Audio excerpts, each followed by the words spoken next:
I spent 12 years maintaining water systems in rural Pennsylvania, and I used to laugh when people talked about monsters in the woods.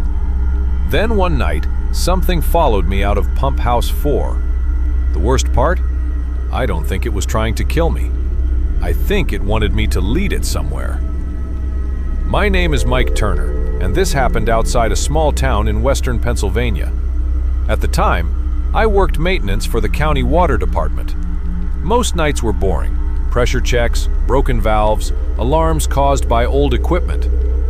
Around 11:41 Friday night, my supervisor called. Pump House 4 had stopped transmitting pressure readings.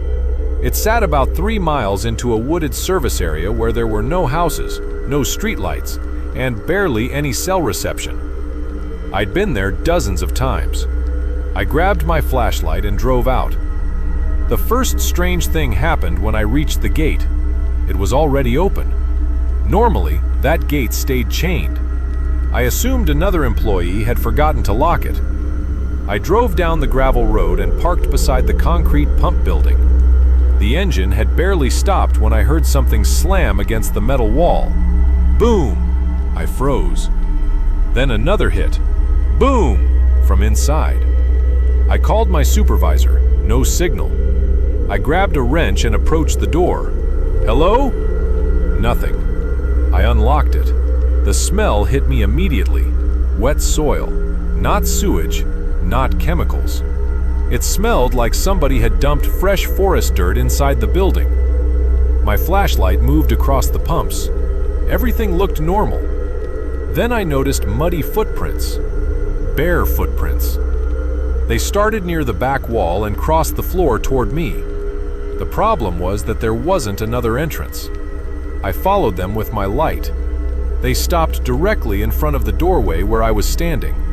I backed outside. That's when something moved behind the building. I heard branches snapping, heavy ones. Whatever it was sounded too large to be a deer. I shouted, "Who's back there?" Silence. Then a man's voice answered, "Mike?" My stomach dropped. It sounded exactly like my supervisor, but the voice came from the woods. "Mike, come here." I knew my supervisor was 20 miles away. I ran to my truck. Behind me, something screamed, not like an animal. It sounded like a person trying to scream while inhaling. I jumped inside and locked the doors. My headlights caught movement near the tree line. Something tall stepped between 2 trees. At first, I thought it was a man. Then it stood upright. It had to be 7 feet tall. Its arms hung almost to its knees. Its skin looked pale and stretched tightly over its body. I couldn't see a face, just darkness where the features should have been. Then my truck radio turned on. Static blasted through the speakers. And underneath the static, I heard my own voice. "Mike, come here."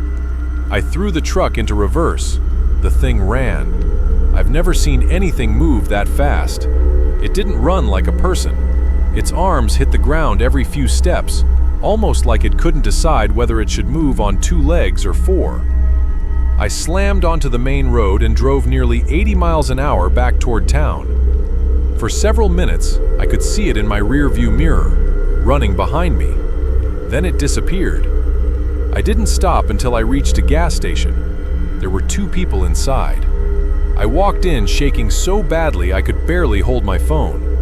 The clerk asked if I'd been attacked. I told him I'd hit a deer. I didn't know what else to say. The next morning, my supervisor and 2 county employees went back to Pump House 4. They found the door open. Mud covered the floor. But the strangest thing was my truck wasn't the only tire tracks there. There were long marks in the gravel behind where I'd parked. 4 parallel grooves, like something had dragged its fingers through the dirt while standing behind my vehicle. I quit 3 weeks later. That was 4 years ago. I've never returned. But every few months, usually after midnight, I get a call from an unknown number. There's never anyone speaking, just static. Then, right before the call disconnects, I hear my own voice whisper, "Mike, come here." I changed my number twice. It still calls. And there's one thing I've never been able to explain. The night I escaped that pump house, I thought the creature was chasing me. But when the county checked the security camera at the entrance gate, they saw something different. My truck drove out at 12:06 a.m. Nothing was running behind me. Instead, something was lying underneath the truck, holding onto the frame.